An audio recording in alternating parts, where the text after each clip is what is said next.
আসসালামু আলাইকুম, সবাই কেমন আছেন? আশা করি সবাই ভালো আছেন। আমিও আলহামদুলিল্লাহ ভালো আছি। আজকে মনে হলো আমার সকালটা কিভাবে শুরু করি সেটা একটু আপনাদের সাথে শেয়ার করি। ফজরের নামাজ পড়েই সকালটা শুরু হয়ে যায়। এই যে গাছগুলো দেখতে পাচ্ছেন, এগুলো হচ্ছে আমার বেডরুমের মধ্যে। আর বারান্দায়ও কিছু গাছ আছে। আমার বারান্দার গাছগুলোতে বেশ কিছু ফুলও ফুটেছে। সকালবেলার পরিবেশটা একদম আ প্রচণ্ডভাবে নিরিবিলি যেটাকে বলে, ওয়েদারটাও মাশাআল্লাহ ভালো। কিছুটা সময় আমি বারান্দায় থাকি। ফজরের নামাজ পড়ার পরে একটু বিছানায় থাকি ৩০-৪০ মিনিট। তারপরে আ বারান্দায় কিছুক্ষণ থাকি।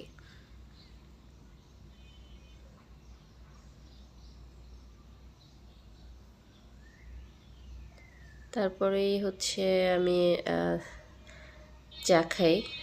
আমার ছেলেটা ঘুমোচ্ছে। ও অবশ্য খুব দেরি করে ওঠে না, কিন্তু আজকে একটু দেরি করে উঠছে। এজন্য মনে হলো যে আপনাদের সাথে আমার সকালটা একটু শেয়ার করি। চা দিয়েই শুরু হয় সকালটা।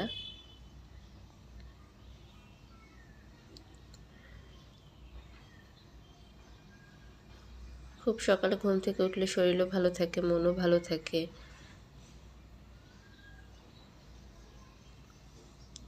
আমি বরাবরই দুধ চাটাই বেশি পছন্দ করি। তবে রং চাটা স্বাস্থ্যের জন্য ভালো।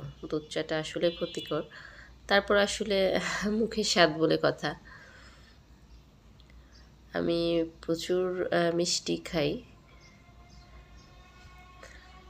চিনি ছাড়া তো একদমই চা আসলে খাওয়া হয় না। তো খাওয়া উচিত আরকি।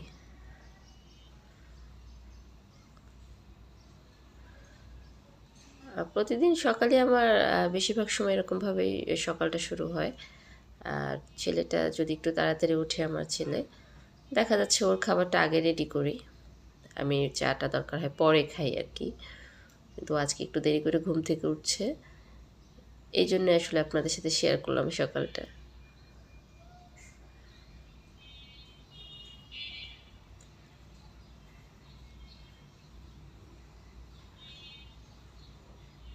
আর আসলে আমার ছেলেটা একদমই ছোট তো। দেখা যাচ্ছে ও উঠলে ওকে অনেকটা সময় দিতে হয়। এই তো আমার চা তৈরি হয়ে গেছে।